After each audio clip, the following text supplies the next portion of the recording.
The ER lights blurred above me as the nurse squeezed my hand. "We're calling your emergency contacts now, Mrs. Thompson." I wanted to tell her not to bother. My son Brian's voice echoed through the phone on speaker. "Mom's always dramatic. My wife Sarah's birthday party is tonight. We can't just drop everything." The doctor's face darkened. "Sir, she's had a massive heart attack. This could be her last chance to see you. Look, we'll come when we can." Click. The line went dead. I suppose I should have seen it coming. My name is Maryann Thompson, and at 68 years old, I thought I had done everything right as a mother.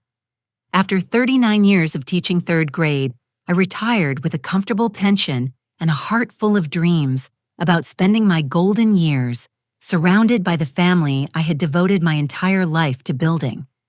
When my husband Robert passed away 5 years ago from pancreatic cancer, my world shattered into pieces. We had been together since college, built our life brick by brick, raised 3 children who we thought would be our greatest legacy. Brian was 45 now, my eldest, married to Sarah for 12 years. Jennifer, 42, had given me 2 beautiful grandchildren with her husband Mark. And David, my baby at 38, was still finding his way in life, as I like to tell myself. The morning routine that had sustained me since Robert's death was simple but sacred. Wake at 6, prepare breakfast, check my phone for messages from the kids that rarely came. By 7, I would be in my kitchen preparing extra portions of whatever I cooked, hoping one of them might stop by. Sundays were for family dinners, though. Lately it had been just me setting the table for 7 and eating alone when various excuses rolled in through text messages.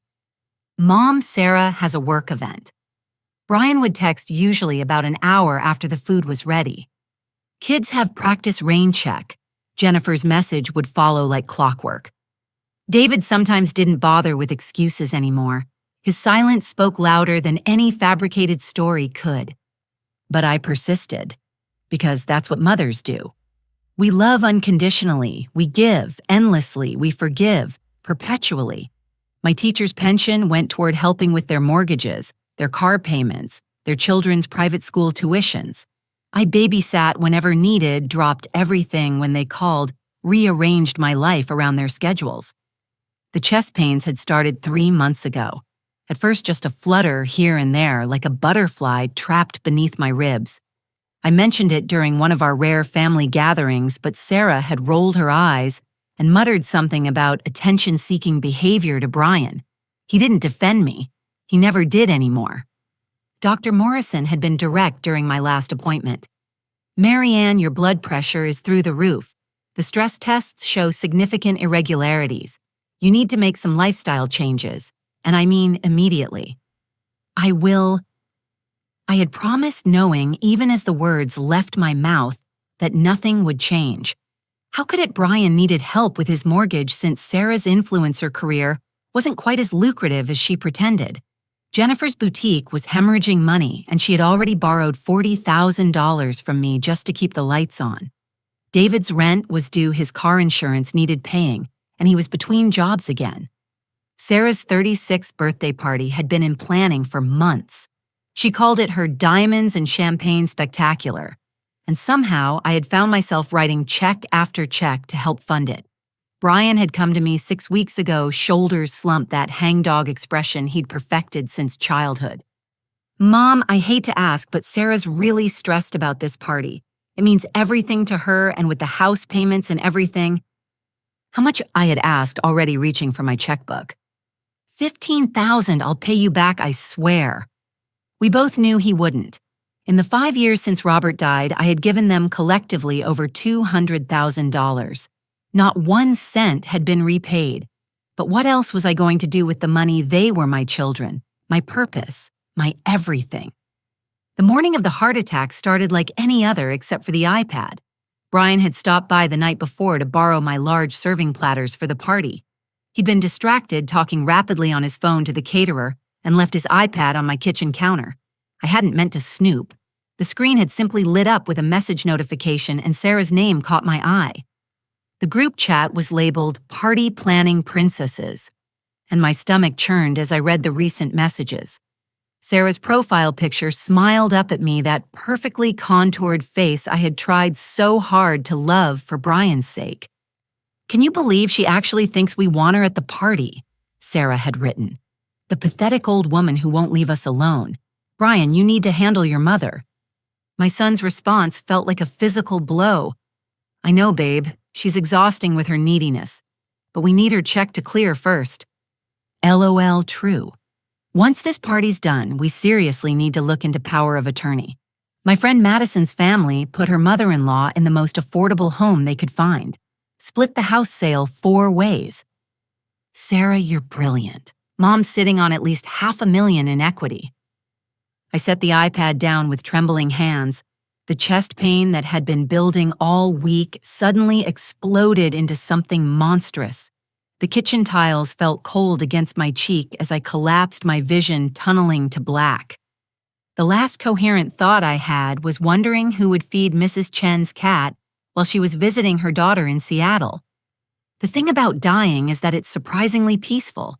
There's a moment of pure clarity where everything falls away, and you see your life for what it truly was, not what you pretended it to be. As the pain radiated through my chest and down my left arm, I didn't think about the party platters that needed washing or the check I had written for Sarah's party.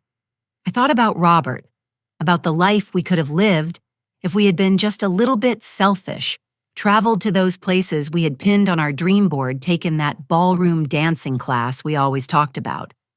I thought about the woman I had been before I became only a mother, only a resource, only a checkbook with arms that hugged back out of habit rather than genuine affection received. Mrs. Chen found me 45 minutes later. She had come back early from Seattle, worried about Whiskers, and noticed my door ajar. The paramedics told me later that she rode with me in the ambulance, holding my hand and whispering prayers in Mandarin, a stranger showing more care than my own flesh and blood would in the coming days. As they wheeled me into the emergency room, machines, beeping, urgently, oxygen mask pressing against my face, I could hear the medical staff calling out vital statistics. The numbers meant nothing to me. All I could think about was that group chat. Those words burned into my brain like a brand. Pathetic old woman. Exhausting with her neediness. The anesthesia pulled me under just as I heard a nurse say she was calling my emergency contacts. I wanted to tell her not to bother. I already knew what their response would be. The sounds of the emergency room faded in and out like a radio with bad reception. I could hear Dr. Patricia Williams, the head of cardiology, speaking in urgent tones to the surgical team. Triple bypass. Immediately. Critical condition.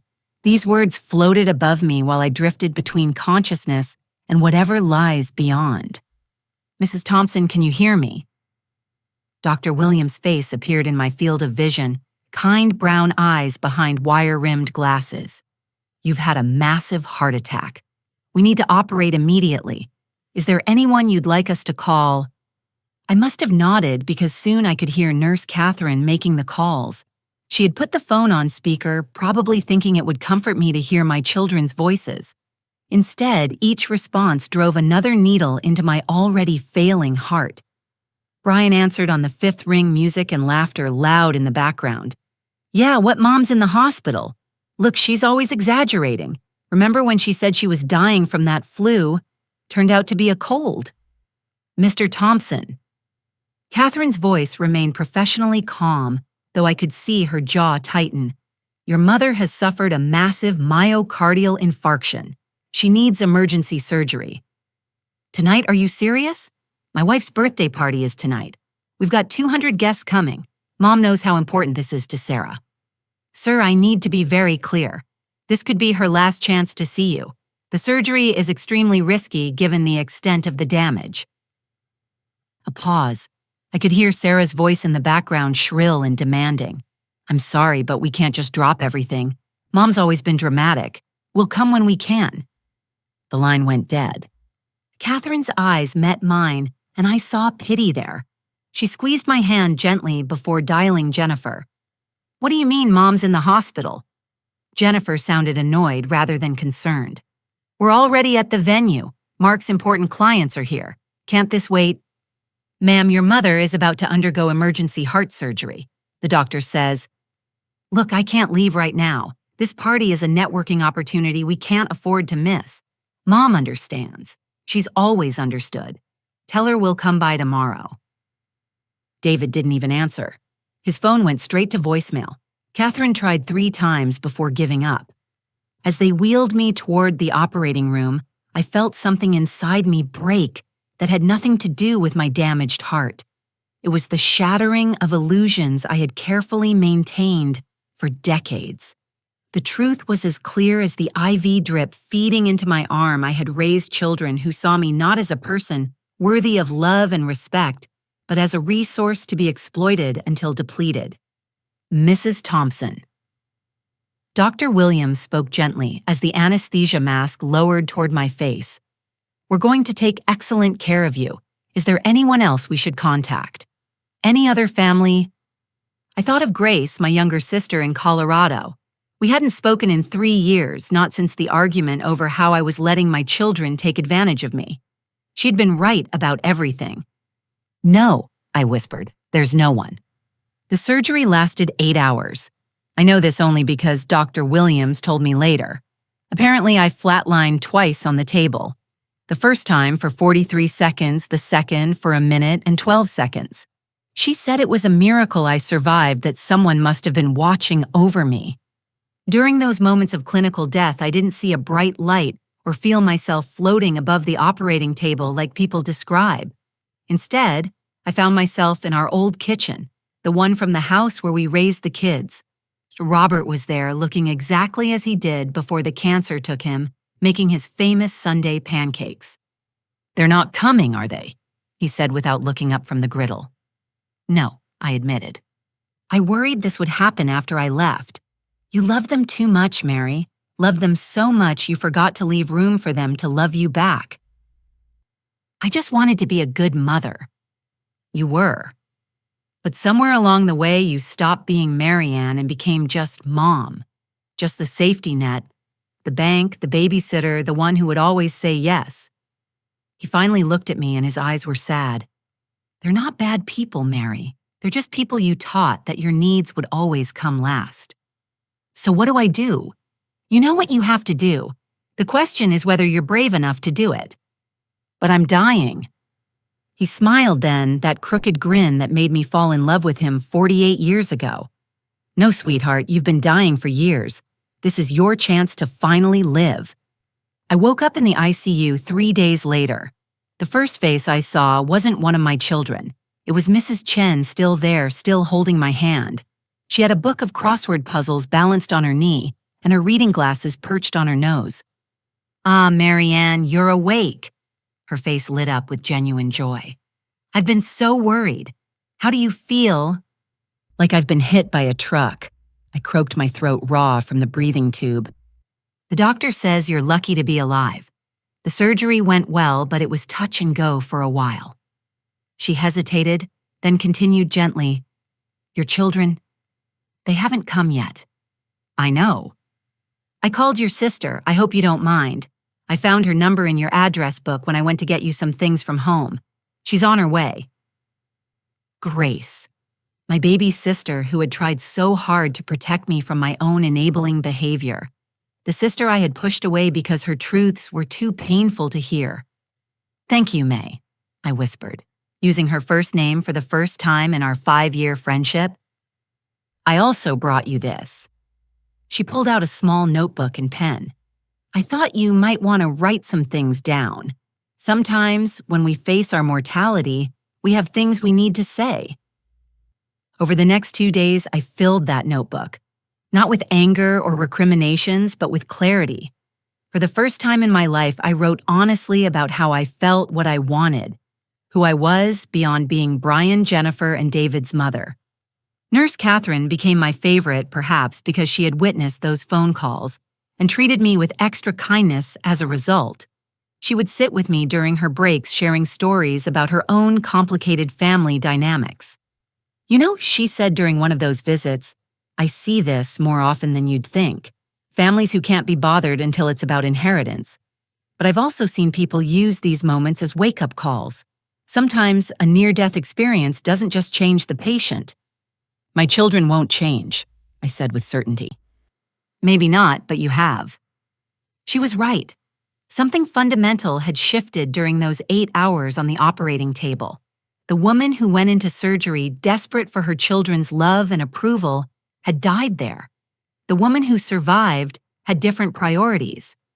On the morning of the 3rd day, Dr. Williams came by during rounds. "You're healing remarkably well, Maryann. We'll be moving you to a regular room tomorrow. Your vitals are strong and there's no sign of complications. Thank you for saving my life." "You saved your own life by being strong enough to survive. I just helped a little." She paused. "Have your children been in to see you?" "They're coming today." I lied smoothly. "They've been very worried." She nodded, but I could see she didn't believe me. In a hospital, privacy is an illusion. Everyone knew my children hadn't come. The nurses whispered about it at the station. The other patients' families gave me pitying looks when they passed my room with their arms full of flowers and balloons for their loved ones. That afternoon, I made my decision. With Catherine's help, I managed to get dressed in the clothes Mrs. Chen had brought from home. Every movement hurt, but it was a different kind of pain than the one I had carried for years. This was physical, temporary, healable. The other pain, the one of being unseen and unloved by those I had given everything to, that was the pain that had nearly killed me. "Are you sure about this?" Catherine asked as she helped me into a wheelchair. "I've never been more sure of anything in my life." "But your children will come when they're ready, and when they do, they'll find exactly what they deserve to find." I had Catherine wheel me to the hospital's meditation room, a quiet space with soft lighting and comfortable chairs. There, I wrote the letter that would change everything. My handwriting was shaky from the surgery, but my words were steady and sure. As I sealed the envelope, I heard a familiar voice in the hallway. Brian, loud and irritated, complaining about parking fees. Sarah's heels clicked alongside him, and she was telling someone on her phone about how the party had been a massive success despite family drama. Jennifer and Mark arrived minutes later, bickering about whether they should have brought flowers. "It's not like she's dead," Mark said. "Besides, they're expensive." David slouched in last earbuds and looking like he'd rather be anywhere else. They were finally here. 3 days late, but here. And I was ready. "Mrs. Chen." I whispered to my friend who had been standing guard. "It's time. Take me to the meditation room's back exit. Quickly." As my children made their way to the ICU, complaining about the hospital smell and the inconvenience of it all, I was being wheeled in the opposite direction. Catherine had arranged everything, including having security delay them just long enough with visitor registration. The last thing I heard as the elevator doors closed was Brian's voice echoing down the hall. "What do you mean she's not in her room? Where could she possibly go? She just had heart surgery." Where indeed? For the first time in 40 years, I was going exactly where I wanted to go, and I was going alone. The elevator descended steadily while my heart raced with a mixture of fear and exhilaration. Mrs. Chen held my hand as Catherine wheeled me through the back corridors of the hospital, away from the main wings where my children were no doubt causing a scene. We emerged into a private discharge area where a black SUV waited, engine running. The woman who stepped out of the driver's seat made me gasp. Grace looked exactly like our mother had at 58, all silver hair and determined jawline. She rushed to my wheelchair, tears streaming down her face. "Mary, oh my God, Mary!" She knelt beside me, taking my face in her hands. "May called me. I drove straight through from Denver, 20 hours. I only stopped for gas." "Gracie." I whispered, my own tears falling.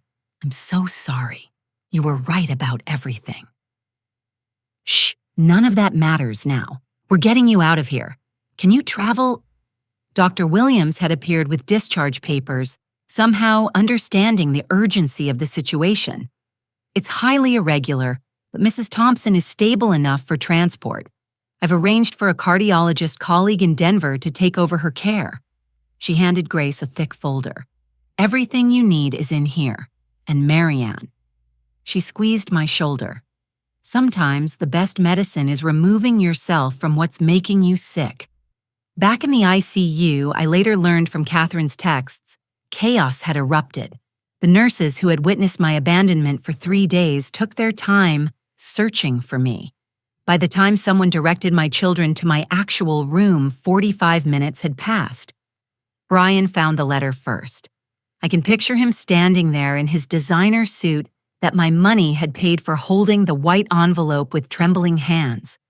According to Catherine, who couldn't resist watching from the doorway, he read it aloud in a voice that grew increasingly strangled. "My dear children, by the time you read this, I'll be gone. Not dead as you might prefer for the inheritance, but gone from your lives. As I lay dying, you chose a party over your mother's last breath. The doctor says I'm lucky to be alive. I say I'm lucky to finally see clearly. Don't look for me. The woman who lived for you died on that operating table. The woman who survived lives for herself now. Mom." Sarah snatched the letter, scanning it with growing alarm. "This is insane. She can't just leave. We have plans. I mean, she needs care." "Where would she even go?" Jennifer's voice pitched high with panic. "She doesn't have anyone but us." "The house," Bryan said suddenly. "She can't have gone far. She probably just went home to make us feel guilty." But I wasn't at the house on Maple Street, the one I had paid off through years of careful saving while still funding their lives. I was reclined in the back of Grace's SUV, wrapped in the quilt our grandmother had made, watching the mountains grow larger as we headed west on I-70. "Tell me everything," Grace said once we were clear of the city limits. "And I mean everything, Mary." So I did. I told her about the money, the endless requests, the casual cruelty. I told her about the group chat about lying on my kitchen floor thinking I would die alone. I told her about Bryan's plan to put me in a nursing home and sell my house. By the time I finished, we were crossing into Kansas and Grace had pulled over twice to compose herself. "I should have tried harder," she said. "I should have fought for you instead of walking away when you wouldn't listen." I wasn't ready to hear it then. I had to almost lose everything to understand I had already lost it all. We drove through the night, stopping only for my medications and light meals. Grace had thought of everything: pillows, blankets, even a portable oxygen tank in case I needed it. The further we got from the city where I had spent my entire adult life, the lighter I felt. Meanwhile, my children were discovering exactly how thoroughly their safety net had been removed. Bryan went to the house using his spare key, only to find the locks had been changed. A note from my attorney was taped to the door, informing him that trespassing charges would be filed if he attempted entry again.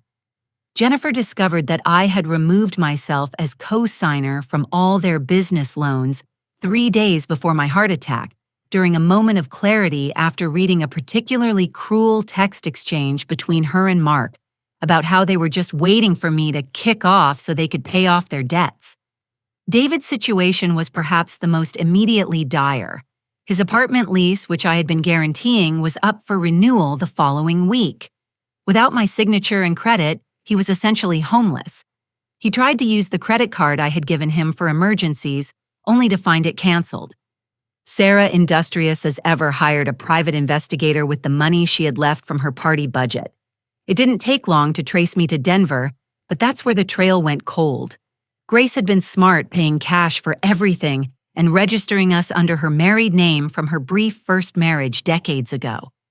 The security footage from the hospital became their obsession. They watched it over and over, according to Catherine Me, being wheeled away by Mrs. Chen, the stranger Grace, helping me into the car, my calm face showing no signs of the desperate, broken woman they expected to see. "She planned this," Bryan kept saying, as if it were impossible to believe I could have orchestrated my own escape. "Someone must have manipulated her. That Asian neighbor, probably.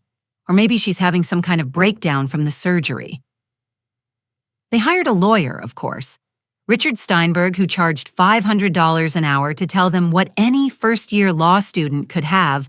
I was of sound mind and had every right to go wherever I pleased. The fact that I had changed my will and transferred assets before the heart attack only proved I had been planning my exit for some time. The investigation revealed things that shocked them further. The house on Maple Street had been transferred to a trust 2 weeks before my heart attack, the beneficiary a charity for abandoned elderly people. My retirement accounts had been liquidated and moved to institutions they couldn't trace. Every joint account had been closed. "When did she do all this?" Jennifer wailed during one of their strategy meetings at Brian's house, according to Sarah's Instagram stories, which she couldn't resist posting despite their crisis. She was supposed to be this helpless old woman who needed us. The truth was, I had never been helpless. I had been a teacher for 39 years, managing classrooms and budgets and educational politics. I had raised 3 children largely alone while Robert worked long hours to build his business. I had navigated his cancer diagnosis, and death handled the estate kept everything running smoothly. I had chosen to play helpless because it was easier than admitting my children only called when they needed something. I had chosen to be their ATM because at least when they withdrew money, I knew they were thinking of me. I had chosen blindness because sight would have been too painful. But nearly dying has a way of clarifying one's priorities. Grace's house in the mountains was everything mine had never been: quiet, peaceful, filled with art and books, and the absence of constant demands. She had divorced years ago and built a successful consulting business that allowed her to work from home.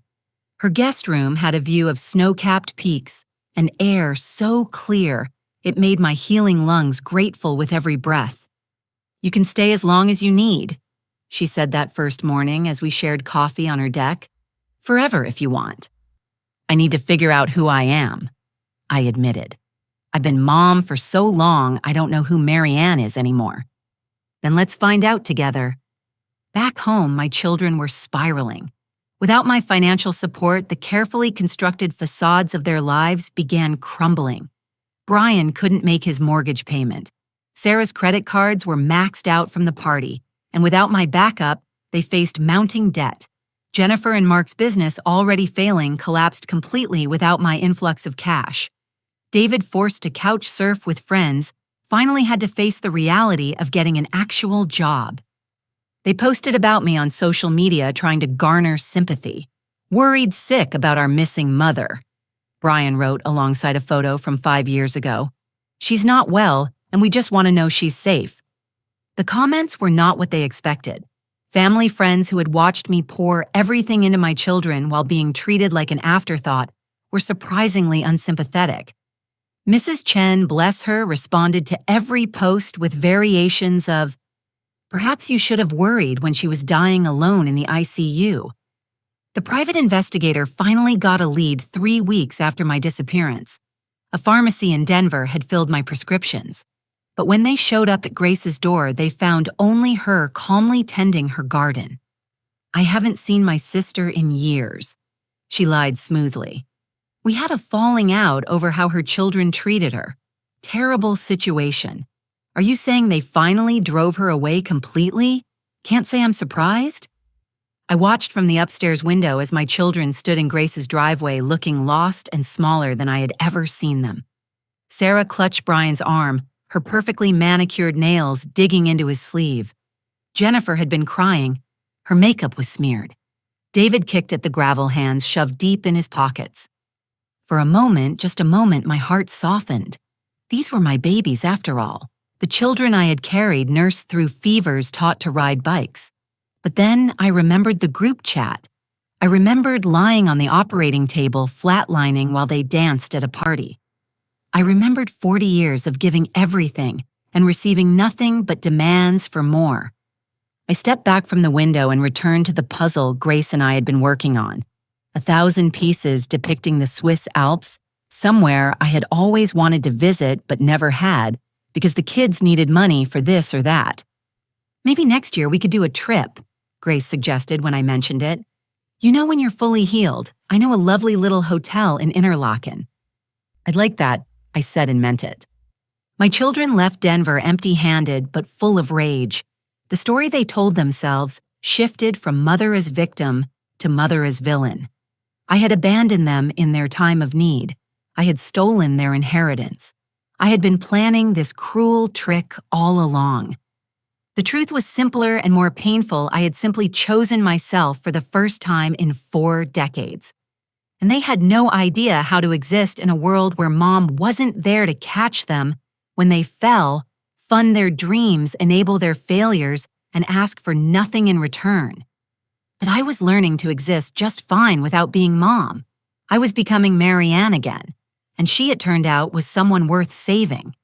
6 weeks into my new life, as the aspen trees turned gold outside Grace's windows, my children's desperation reached new heights.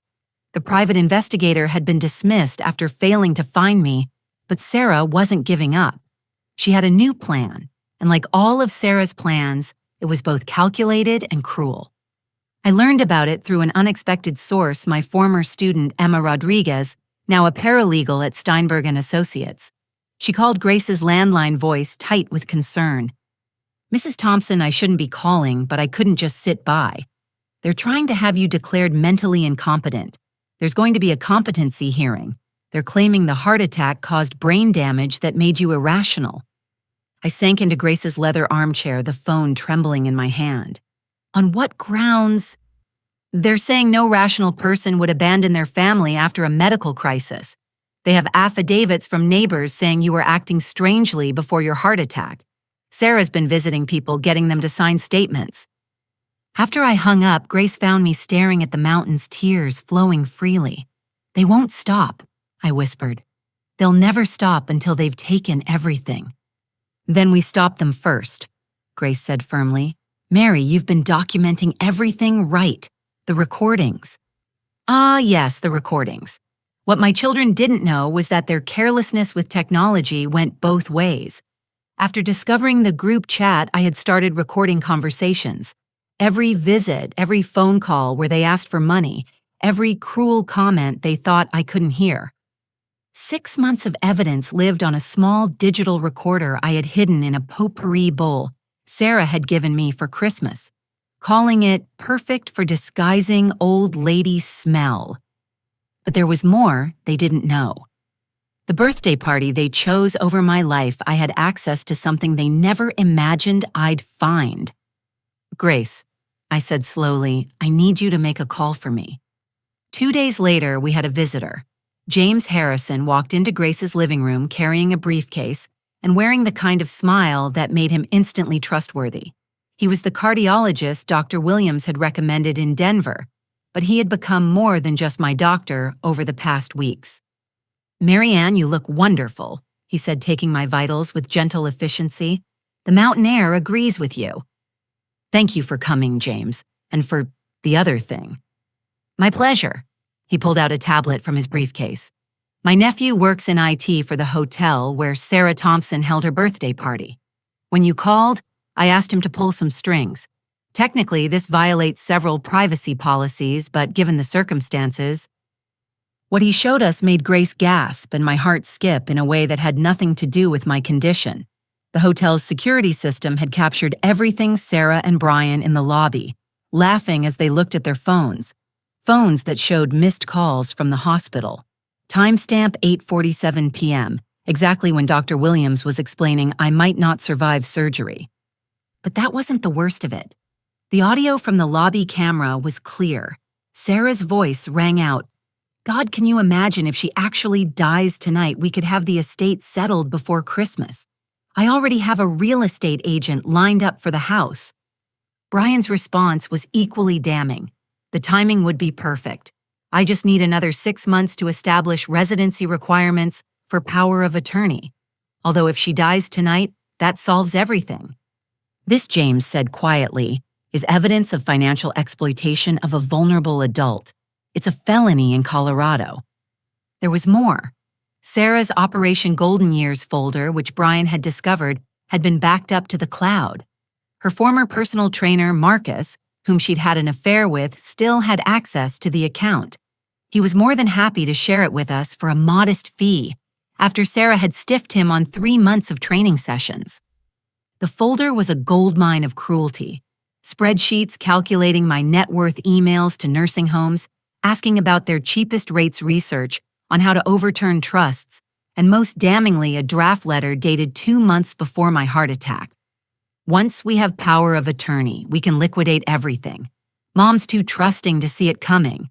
We just need to keep her isolated from Aunt Grace and that nosy neighbor. I'm thinking we start documenting concerning behavior now, so we have a paper trail. Maybe we can get David to say he's worried about her mental state. But Sarah had made one crucial mistake. In her research, she had created a document titled Mom's Hidden Assets.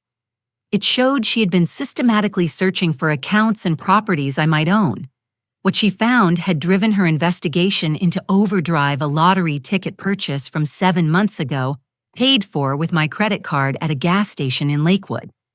I had bought that ticket on a whim the day after discovering Robert had left me more in life insurance than I had told the children. It was my secret rebellion, $1 spent on possibility instead of their certainty. I had tucked it away and forgotten about it completely. Mary, Grace said, reading the document, "Did you check this ticket?" "No," I admitted. With everything that happened, James pulled up the Colorado Lottery website on his tablet. We sat in silence as Grace read off the numbers. One by one, they matched. The jackpot had been $8.7 million. The ticket was set to expire in 5 weeks. "This is why they're escalating," James said. "They don't know if you won, but Sarah found the purchase. She's gambling that you did and that you're sitting on millions." The irony was delicious. For once, Sarah's greed-driven investigation skills had led her to a truth I hadn't even known myself. But her timing was off. The ticket was purchased after I had already started protecting my assets. Even if they succeeded in having me declared incompetent, the lottery winnings weren't part of the estate they were trying to steal. "We need to claim this carefully." Grace said, her business mind already working. "Through a trust anonymous if possible." "I have a better idea," I said, feeling a surge of the strategic thinking that had made me Teacher of the Year 3 times. "James, does your nephew still have access to that hotel footage?" Over the next week, we built our case. Emma Rodriguez, risking her job, fed us information about my children's legal strategy. They had hired a psychiatrist to testify that my abandonment of my family indicated severe post-operative cognitive impairment. They had gathered statements from my former neighbors, though Mrs. Chen had refused to participate and had actually warned me through Grace about who was cooperating. The competency hearing was scheduled for the following month. My children were confident, according to Emma. They believed I was hiding somewhere weak and alone, possibly dealing with medical complications that would prevent me from appearing. Their lawyer had assured them that my absence would work in their favor. What they didn't know was that I had been corresponding with a different lawyer, Patricia Stevenson, a former student's mother who specialized in elder law and had a particular hatred for financial exploitation. She had been building a counter case that would destroy them. But first, I had a lottery ticket to cash. The morning I walked into the Colorado Lottery office, I felt like a different person. My hair, which I had kept in the same style for 30 years, was now a stylish silver bob. I had lost 25 pounds, my face had color again, and I walked without the shuffle that had developed from years of carrying everyone else's burdens. "I'd like to claim this anonymously through a trust," I told the lottery official. "Congratulations, Mrs." He glanced at the trust documents. "Sunrise, $8.7 million is life-changing money. What are your plans?" "Justice," I said simply, "and then maybe Switzerland." The money was wired to the trust within days. Patricia Stevenson helped me structure it carefully. The first disbursement went to the hospital that had saved my life, $2 million for their cardiac unit, with a special endowment for patients whose families abandoned them during medical crises. Dr. Williams called me personally, voice thick with emotion, to thank me. The second disbursement was more strategic. I created college funds for my grandchildren accessible only when they turned 25 and completed financial literacy courses. The accounts were irrevocable and untouchable by their parents.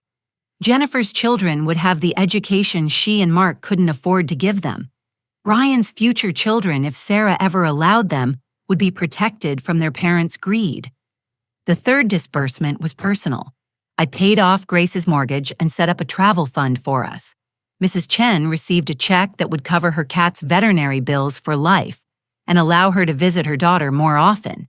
Emma Rodriguez found her student loans mysteriously paid off by an anonymous benefactor. But I saved the best for the competency hearing. The day before the hearing, my children received a package delivered to Brian's house, where they had gathered for a strategy meeting. Inside were copies of everything: the hotel footage, the Operation Golden Years folder, their text messages about hoping I would die, the draft letters about nursing homes, and Sarah's research into my finances.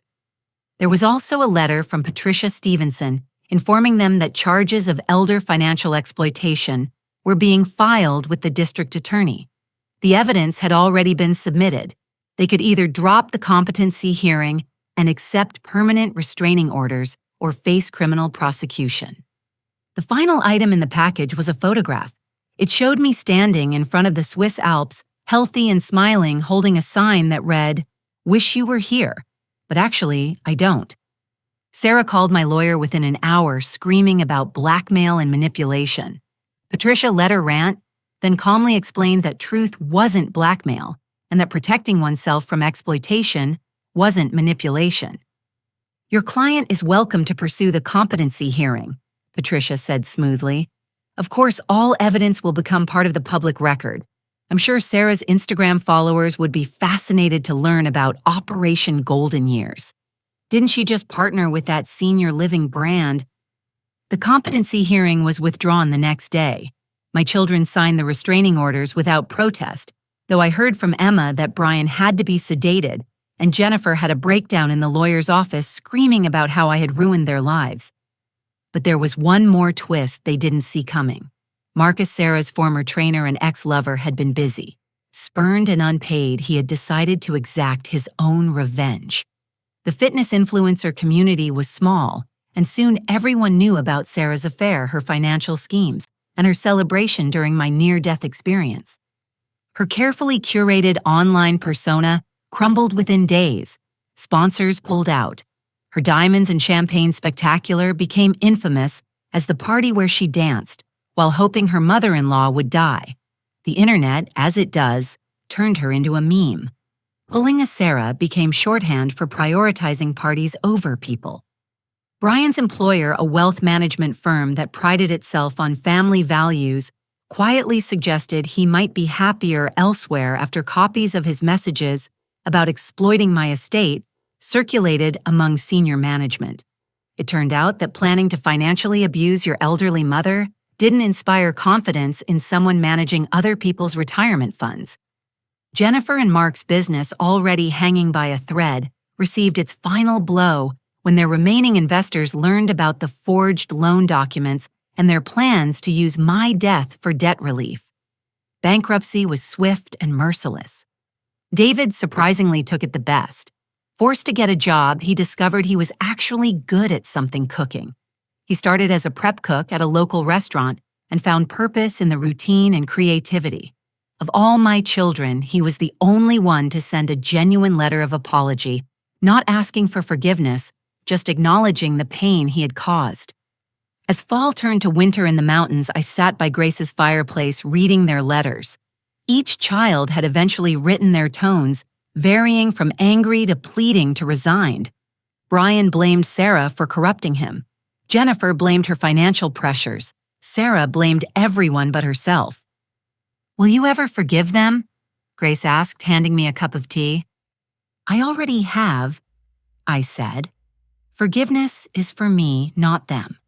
But forgetting, never. They showed me who they truly are, and I believe them." "Any regrets about the lottery?" I thought about it. $8.7 million could have solved all their problems, enabled their lifestyle, funded their dreams. The old Maryann would have handed it over without question, grateful for their attention and false affection. "My only regret," I said finally, "is that I didn't buy that ticket sooner." Grace laughed and we clinked our teacups together. Outside, snow began to fall, blanketing the world in pristine white. Like my new life, it was a fresh start, unmarred by the footprints of those who had tried to walk all over me. The woman who had collapsed on her kitchen floor, betrayed and broken, was gone. In her place sat someone stronger, wiser, and infinitely happier. Someone who had learned that the best inheritance you can give your children isn't money or houses or endless sacrifice. It's the knowledge that actions have consequences and that a mother's love, while vast, is not an infinite resource to be exploited. It can run dry, and when it does, sometimes the well doesn't refill. Sometimes it finds a new place to flow. Spring arrived in the mountains with a burst of wildflowers and the promise of new beginnings. 6 months had passed since my heart attack, and I barely recognized the woman who smiled back at me from Grace's hallway mirror. The cardiologist rehab program had strengthened more than just my heart. It had rebuilt my entire sense of self. It was during one of these rehab sessions that I properly met James Harrison as more than just my doctor. He was there supporting another patient, his brother William, who had undergone similar surgery. We found ourselves talking over terrible hospital coffee, and those talks turned into walks, then dinners, then something I hadn't experienced in years, genuine companionship with someone who saw me as Maryann, not as someone's mother or personal bank. "I need to tell my children," I said to Grace one morning as we prepared for the trip to Denver. "One final meeting. They deserve to know the truth about everything." "Are you sure that's wise? The restraining orders can be modified for a supervised meeting. Patricia already arranged it. It's time, Grace. I can't move forward until I close this chapter properly." The meeting was scheduled at Patricia Stevenson's law office, a neutral ground with security present. I arrived early, wanting to center myself before facing them. James had offered to come, but this was something I needed to do alone. Well, almost alone. Grace insisted on waiting in the lobby just in case. They filed in looking like shadows of their former selves. Brian had aged 10 years in 6 months, his designer clothes replaced with off-the-rack basics. Sarah followed her Instagram perfect appearance, notably dimmed, without the expensive treatments my money had funded. Jennifer looked exhausted, stress etched in lines around her eyes. David came last, but he looked different, healthier somehow, clear-eyed in a way I hadn't seen since he was a teenager.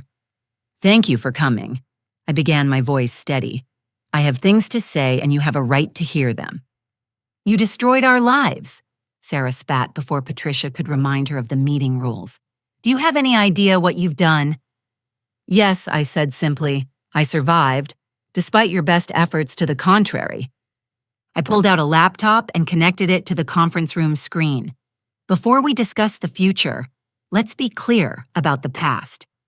The first video was the hotel footage. They watched themselves laughing about my potential death, their faces draining of color as their own words condemned them. Brian started to speak, but I held up my hand. "There's more." I played recording after recording, conversations where they discussed my usefulness and planned my future institutionalization. The full Operation Golden Years presentation appeared on screen, complete with Sarah's notes about which nursing homes had the worst ratings and were therefore cheapest. "I want you to understand," I said as Sarah began crying. Whether from shame or fury, I couldn't tell, "that I know everything, every scheme, every lie, every time you looked at me and saw dollar signs instead of your mother." "Mom, we didn't mean..."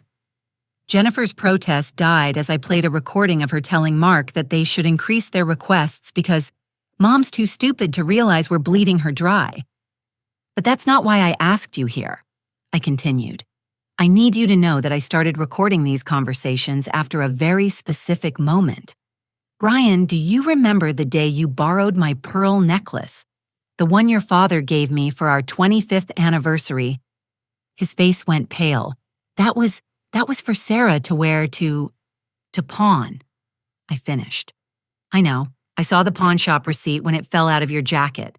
That necklace was worth $12,000, but more importantly, it was the last gift Robert ever gave me.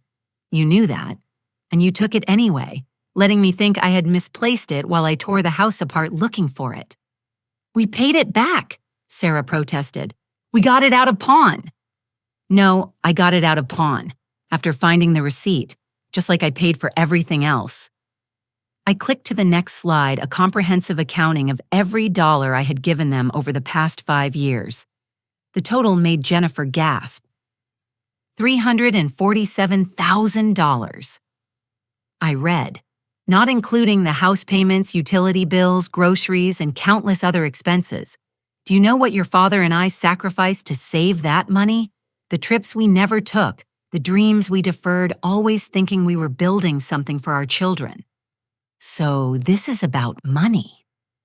Brian's voice had turned cold. You abandoned us over money. No, Brian. I abandoned you because when I was dying, you chose a party. I abandoned you because you saw my heart attack as a convenient estate planning opportunity. I abandoned you because I finally realized I had raised children who loved what I could give them, not who I was. I pulled out a manila envelope and slid it across the table. But I didn't ask you here to rehash the past. I have a proposition. Sarah grabbed the envelope, her greedy reflexes still intact. As she read, her expression shifted from hope to confusion to shock. These are the college fund documents for your children, I explained. Fully funded, but with conditions. They can only access them after completing financial literacy courses and writing essays about ethical wealth management. They'll learn what you never did, that money is a tool, not a weapon. What's the catch? Jennifer asked suspiciously. No catch, but there's more. I pulled out 4 more envelopes. Inside each is a check for $25,000. It's the only money you'll ever receive from me again, so I suggest you use it wisely. $25,000. Brian laughed bitterly. You won the lottery and you're giving us $25,000. I'm giving you more than you gave me, I said quietly. I'm giving you a chance to start over, to build lives that aren't dependent on exploiting others, to maybe become the people I once believed you could be. And if we contest this, if we fight the restraining orders, Sarah demanded. Patricia spoke for the first time. Then the criminal charges proceed. The evidence is overwhelming and the district attorney is particularly interested in elder abuse cases. You could face significant jail time. There's one more thing, I said, pulling out the final item, a photo album. I want to return this to you. Jennifer opened it with trembling hands. Inside were pictures of their childhood's family vacations, holiday celebrations, all the moments when we were truly a family before money and greed poisoned everything. I don't need these anymore, I said. I have my memories of who you used to be. Maybe someday you'll remember too. David, who had been silent throughout, suddenly spoke. Mom, I need to say something. He stood, hands shaking. I'm sorry. Not because I got caught or because I need money. I'm genuinely sorry for the person I became. You deserved better from all of us. Thank you, David, I said, meaning it. How's the restaurant? I'm actually the sous chef now, he said with a small smile. Turns out I'm good at something besides spending your money. I'm in recovery, too, for the gambling. 90 days clean. I'm proud of you. The words hung in the air, highlighting what I didn't say to the others. Brian's face flushed, and Sarah muttered something under her breath about favoritism. There's something else you should know, I continued. I'm getting married next month. James is a wonderful man who values me for who I am, not what I can provide. You won't be invited, but I wanted you to hear it from me. You're replacing Dad, Jennifer accused. No one could replace your father, but Robert would want me to be happy. He told me so in a way during my surgery. I stood signaling the meeting was ending. I'm choosing happiness. I'm choosing life. I hope someday you can do the same. Is that it? Brian asked. You bring us here, humiliate us, throw pocket change at us, and announce you're marrying some stranger. No, Brian. I brought you here to give you something invaluable, the truth. What you do with it is up to you. I moved toward the door, then turned back one last time. Oh, and Sarah, that pathetic old woman who won't leave you alone. She kept her promise. I'll never bother you again. As we left the conference room, I heard the explosion of voices behind us. Sarah screaming at Brian, Jennifer, crying David, trying to calm everyone down. Patricia's security team would handle whatever came next. Grace was waiting in the lobby along with someone unexpected, Mrs. Chen. "May, what are you doing here?" "I came to support you, dear, and to give you this." She handed me a small wrapped package. "For your wedding. It's never too late for happiness, Maryann." As we walked out into the Denver sunshine, I felt lighter than I had in decades. The meeting had gone exactly as expected, with one exception, David. Perhaps there was hope for one of them at least. "How do you feel?" Grace asked as we reached the car. "Free," I said. "Completely free." My phone buzzed with a text from James. "How did it go? Remember, we have cake tasting at 3. Love you."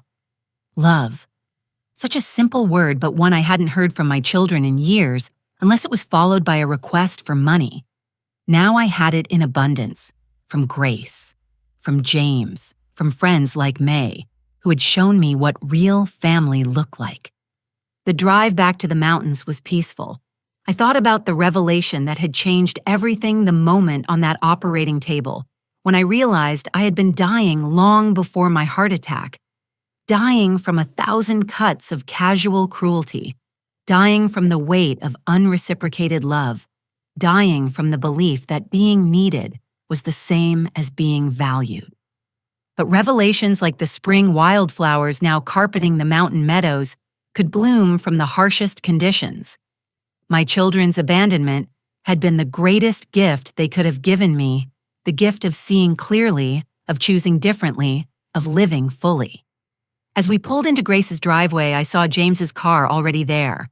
He was on the porch reading, but looked up with that smile that still made my repaired heart skip a beat.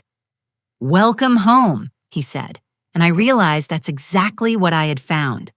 Not just a house in the mountains, but a home built on genuine love, mutual respect, and the revolutionary idea that I deserve to be happy. My children would go on with their lives, making choices and facing consequences. Some, like David, might find redemption. Others might spend years blaming me for their failures. But their journey was no longer my responsibility.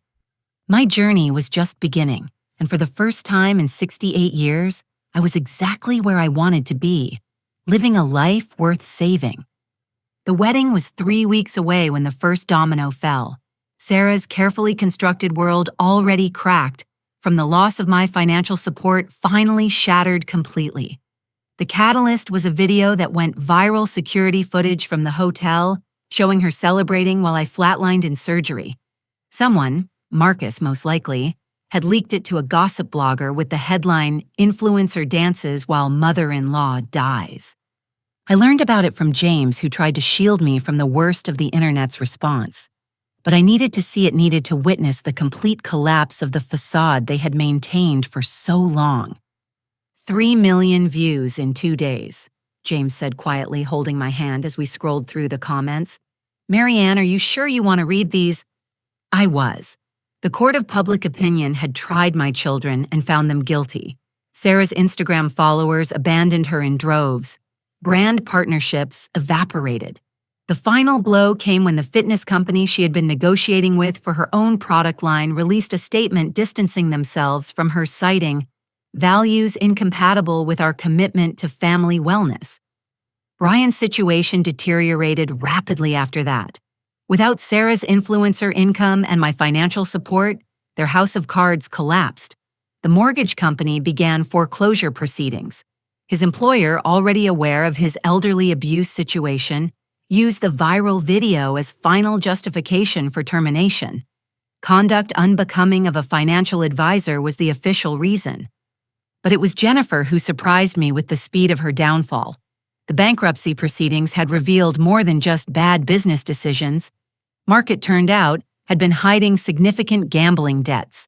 Without my co-signature and credit to leverage, creditors closed in like wolves. They lost their house within a month.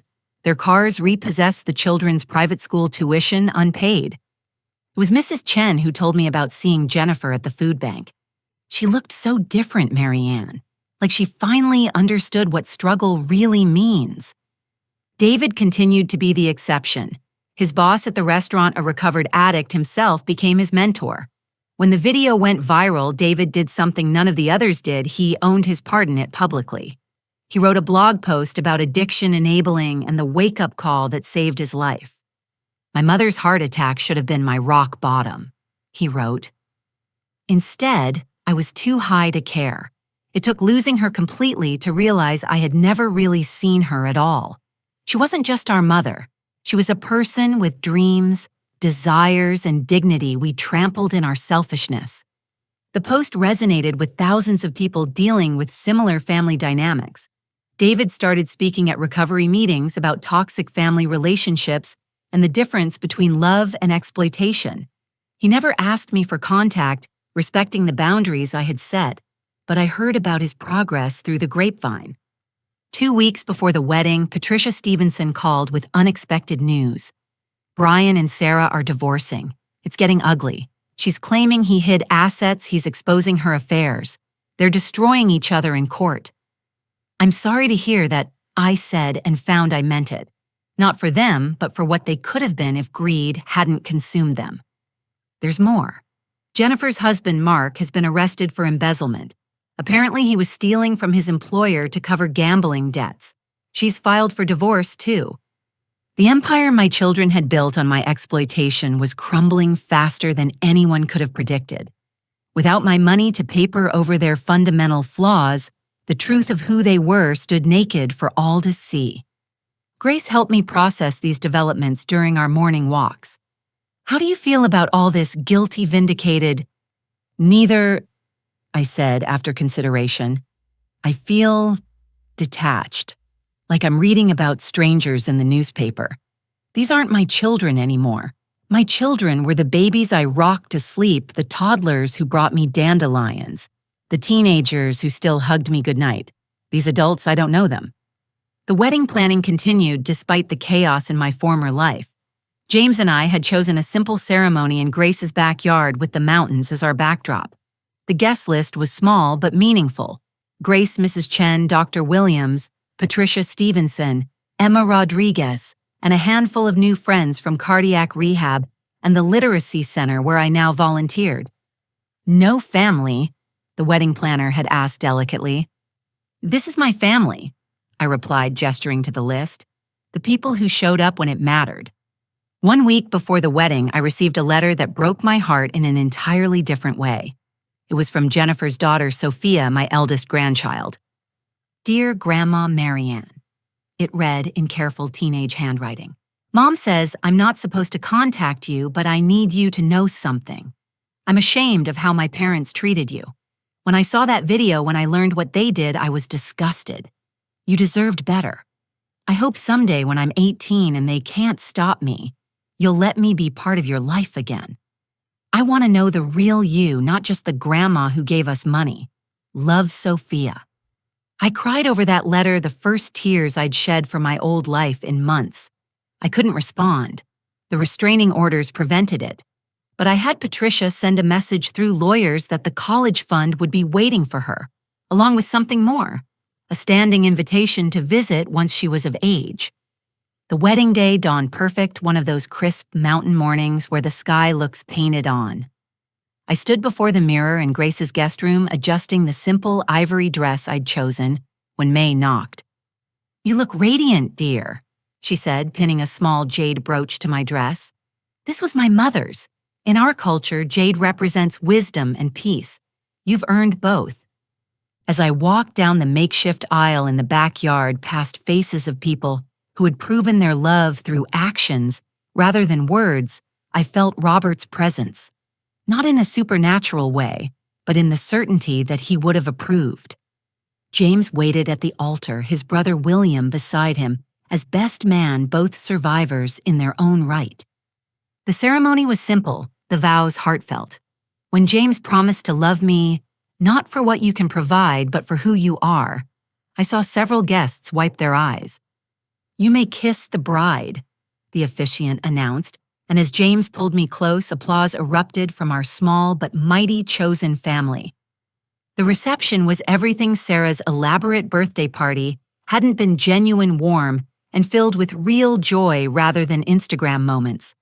Dr. Williams gave a toast about second chances, and the strength to take them. Grace talked about getting her sister back. Mrs. Chen, in her lilting English, spoke about the difference between relatives and family. As the sun set behind the mountains, painting the sky in shades of pink and gold, I found myself on the deck with James watching our guests mingle in the garden below. "Any regrets?" he asked, pulling me close. "None," I said. "Well, maybe one." "What's that?" "I wish I'd had my heart attack sooner." He laughed, the sound rich and warm. "Maryann Harrison, you have a dark sense of humor." Maryann Harrison. I repeated, trying on my new name. I liked the sound of that. My phone, silent all day, suddenly buzzed with an alert. Patricia had sent a news link with a simple message. "Thought you should see this." The headline read, "Social media influencer Sarah Thompson sued for fraud by former partners." The article detailed how her lifestyle brand had been built on lies, including fake engagement numbers and doctored transformation photos. The investigation had been triggered by the viral video leading sponsors to dig deeper into her claims. I deleted the link without reading further. That world, their world, no longer touched mine. "Dance with me," James said, pulling me away from the phone as music drifted up from the garden. "Our guests are waiting for the first dance." As we swayed together on the deck, surrounded by people who had shown me what love really looked like, I thought about the reckoning that had come for my children. They had bet everything on my continued enabling, never imagining I might choose myself instead. The house of cards they'd built on my foundation had collapsed the moment I stepped away. But their reckoning had led to my revelation, their downfall to my uprising. Sometimes the greatest gift we can give our children is the opportunity to face the consequences of their choices. To learn, perhaps too late, that love is not an ATM, that mothers are not martyrs, and that every relationship has a breaking point. David seemed to be learning these lessons. The others were still fighting reality, blaming everyone but themselves. But that was their journey now, not mine. "What are you thinking about?" James asked as the song ended. "The future," I said. "Our trip to Switzerland, the volunteer program at the hospital, maybe writing that book about setting boundaries. All the life I still have to live." "No thoughts about the past?" "The past is a closed book," I said firmly. "I'm only interested in writing new chapters now." As we returned to our guests, I caught sight of the evening's first star appearing above the mountains. "Make a wish," Robert used to say. But I had nothing left to wish for. Everything I needed was right here: health, love, purpose, and the hard-won wisdom that sometimes the best thing a mother can do for her children is refuse to be their victim. The reckoning had come for all of us. My children faced theirs in courtrooms and bankruptcy offices, in divorce papers and public shame. But mine had come in an operating room in those moments between heartbeats when I chose to stop dying for others and start living for myself. And what a life it was turning out to be. 1 year after the wedding, as spring returned to the Colorado mountains, I stood at the summit of a trail I couldn't have climbed before my heart attack. James waited beside me, both of us breathing in the thin mountain air with lungs that worked and hearts that beat steady and strong. Below us stretched the valley where we'd built our new life, and beyond that, the infinite possibility of the horizon. "Letter for you," James said, pulling an envelope from his backpack. "Grace asked me to bring it up." I recognized the handwriting immediately David's. It had been 6 months since his last letter, each one respecting my boundaries while sharing his journey. I opened it, carefully prepared for whatever it might contain. "Dear Mom," it began, "today marks 2 years of sobriety. I wanted you to know because you're the reason I finally got clean, not your money or your enabling. Losing those forced me to find strength I didn't know I had. But your example of choosing yourself, of refusing to accept less than you deserved, showed me I could do the same." The letter went on to describe his promotion to head chef, his volunteer work at a recovery center, the amends he was making to people he'd hurt. He didn't ask to see me, didn't push for reconciliation. He simply wanted me to know he was becoming someone worthy of being my son. "Good news?" James asked, noting my tears. "The best kind," I said. "Growth." We made our way down the mountain to prepare for the evening's event. My book, When Love Means Letting Go a Mother's Journey from Enabler to Empowered, was being launched at the local bookstore. What had started as journal entries during recovery had become a guide for others trapped in toxic family dynamics. The bookstore was packed. Dr. Williams had come from the city, bringing several colleagues interested in the connection between emotional stress and cardiac health. Patricia Stevenson was there with clients facing similar situations. Mrs. Chen sat in the front row with her daughter, who had moved to Colorado to be closer to her aging mother, a relationship built on mutual respect rather than obligation. But the surprise guest was Sophia, now 18 and free to make her own choices. She stood at the back, nervous but determined, holding a copy of my book. "Grandma Maryann," she approached after the reading. "I know I should have called first, but I wanted to surprise you. Is it okay that I'm here?" I pulled her into a hug, feeling none of the complicated emotions her parents stirred. "More than okay. How's college?" "Amazing. The financial literacy course you required. It changed my life. I understand now what money really is and isn't." She paused. "I'm majoring in social work. I want to help families break cycles of dysfunction." We talked for an hour, this granddaughter I was getting to know as a person rather than an obligation. She shared how my story had rippled through their family, creating waves of change. Her younger brother was in therapy processing his parents' behavior. Even Jennifer, struggling with single parenthood and minimum wage work, had started attending codependency meetings. "She's different now," Sophia said carefully. "The entitlement is gone. She's had to learn what you always knew, how to survive on your own strength." Brian and Sarah's divorce had been finalized 6 months ago. Sarah had moved to Los Angeles trying to rebuild her influencer career with increasingly desperate content. Brian lived in a studio apartment working as a junior analyst at a firm that didn't know his history. The golden couple who had danced while I died had destroyed each other fighting over scraps. "Do you ever regret cutting them off?" Sophia asked. "I regret that it was necessary," I said honestly. "But no, I don't regret choosing life over slow death. They're experiencing natural consequences, not punishment. There's a difference." The book signing continued late into the evening. Person after person shared their own stories of toxic family dynamics, elderly abuse, and the struggle to set boundaries with those we love. My story had given them permission to choose themselves. As the crowd thinned, Emma Rodriguez appeared with her parents. "Mrs. H, I passed the bar exam. I'm specializing in elder law, inspired by what you went through." "That's wonderful, Emma. Your compassion during my darkest time meant more than you know." "I have something for you," she said, pulling out a folder. "It's pro bono work I've been doing. 17 elderly people have been removed from abusive family situations in the past year, partly because your story gave them courage to speak up. You saved lives, Mrs. H." After everyone left, James and I drove home under a canopy of stars. The house we'd bought together, smaller than my old one but infinitely warmer, glowed with welcoming lights. Inside, evidence of our shared life filled every corner. His medical journals mixed with my books, photos from our travels, the pottery we'd made together in that class he'd surprised me with. "Full day," he said, helping me out of my coat. "How are you feeling?" "Grateful," I said. "Grateful I lived to see this life." The next morning brought another surprise. David stood at our door, not pushing past boundaries, but invited this time. I had sent word through his sponsor that I was ready to see him. "Hi, Mom," he said simply.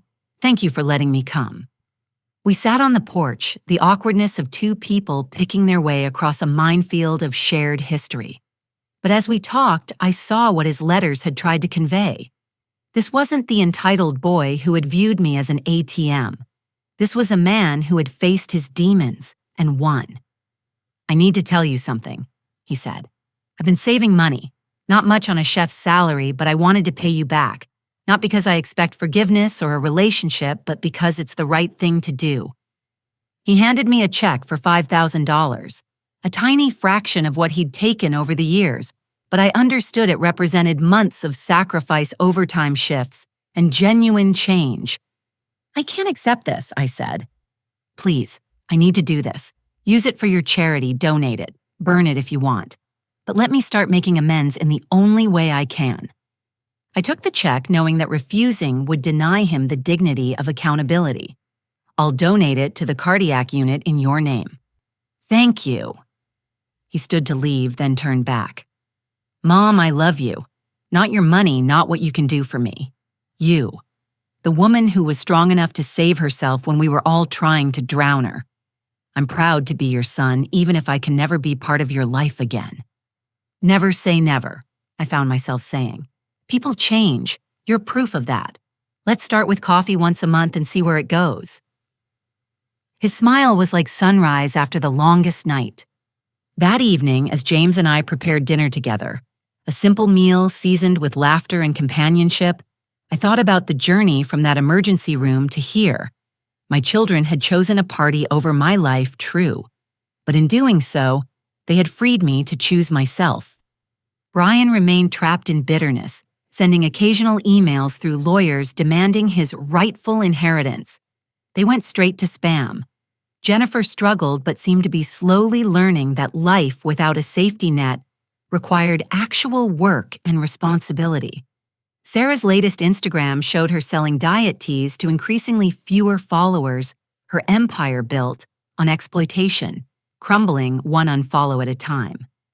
But David was rebuilding brick by brick into someone I might actually want to know, and Sophia represented hope for the next generation, proof that cycles could be broken patterns, changed love, redefined as something more than transaction. My phone buzzed with our travel agent's confirmation. Next month, James and I would finally take that trip to Switzerland, followed by a river cruise through Europe. The woman who had never traveled because the kids might need something was about to see the world with a man who needed nothing from me but my company. Penny for your thoughts? James asked, noting my distant expression. Just thinking about endings and beginnings, I said. How sometimes they're the same thing. Very philosophical. Speaking of beginnings, Grace called. She's planning a party for your 70th birthday. Small, intimate, just the people who matter. I smiled, thinking of the contrast with Sarah's diamonds and champagne spectacular. My party would have no Instagram influencers, no networking opportunities, no ulterior motives. Just people who had proven they valued me for more than my bank account. 70 years old, I mused. I feel like I've only been truly alive for 2 of them. The best 2, James agreed, pulling me close, with many more to come. That night, I sat at my desk to write thank you cards for the book launch. But first, I pulled out the photo album I had copied before giving the original to my children. There they were, frozen in time. Bryan's first day of school, Jennifer's dance recital, David's Little League championship. Beautiful children who had somehow become strangers. But photographs, like memories, only showed part of the story. They captured moments, not patterns. They preserved smiles, not motivations. The full story included a mother who loved too much and children who learned to take without giving to demand, without deserving to expect, without appreciating. I closed the album and placed it on the shelf. Not thrown away, that history was part of me, but no longer the defining narrative of my life. I had new photos now my wedding summits climbed, books signed real smiles, with chosen family. Life after death, it turned out, could be more beautiful than the life before. My heart attack hadn't been an ending, but a beginning. My children's abandonment hadn't been a tragedy, but a liberation. Rock bottom had become a foundation for building something magnificent. So here's what I want to leave you with, dear reader, as you consider your own relationships and boundaries. Love shouldn't hurt. Family shouldn't drain you. Giving shouldn't leave you empty. And sometimes, the most loving thing you can do for yourself and those who take you for granted is stop enabling dysfunction and start modeling self-respect. My children chose my daughter-in-law's party over my life, so I left them behind and found something they never expected: happiness, purpose, peace, and a love that multiplied the more I gave it to people who deserved it. They say you can't choose your family, but I learned you absolutely can. Family isn't blood or obligation or guilt. It's showing up when it matters. It's respect flowing both ways. It's love that builds rather than depletes. I nearly died to learn that lesson. I hope you won't have to. Because here's the secret my story teaches. You don't need permission to choose yourself. You don't need a heart attack to change your life. You don't need to wait until you're pushed to the breaking point to break free. You just need the courage to admit what isn't working and the strength to choose differently. Even if that means leaving behind those who would rather see you dead than inconvenience themselves for your survival. Especially then. I want to ask you something, and I hope you'll share your thoughts in the comments below. Have you ever had to set difficult boundaries with family members who saw you as a resource rather than a person? How did you find the strength to choose yourself, and what happened when you did? Your stories matter just as mine does, because every person who finds the courage to stop enabling dysfunction lights a path for others still trapped in toxic patterns. Every boundary set with love but firmness shows that self-respect and compassion can coexist. Please like this video if it resonated with you and subscribe to hear more stories of transformation and triumph. Share it with anyone who needs to hear that it's never too late to choose yourself, never too late to demand better, never too late to discover that the best revenge against those who took you for granted is living a life so beautiful they can only watch from the distance they created. Thank you for joining me on this journey. Remember, you deserve to be valued, not just needed. You deserve to be loved, not just used. And sometimes the people who should love you most will show you exactly who they are when you dare to matter as much as they do. Believe them, then believe in yourself enough to build something better. With love and hope for your own new beginning, Maryann Harrison.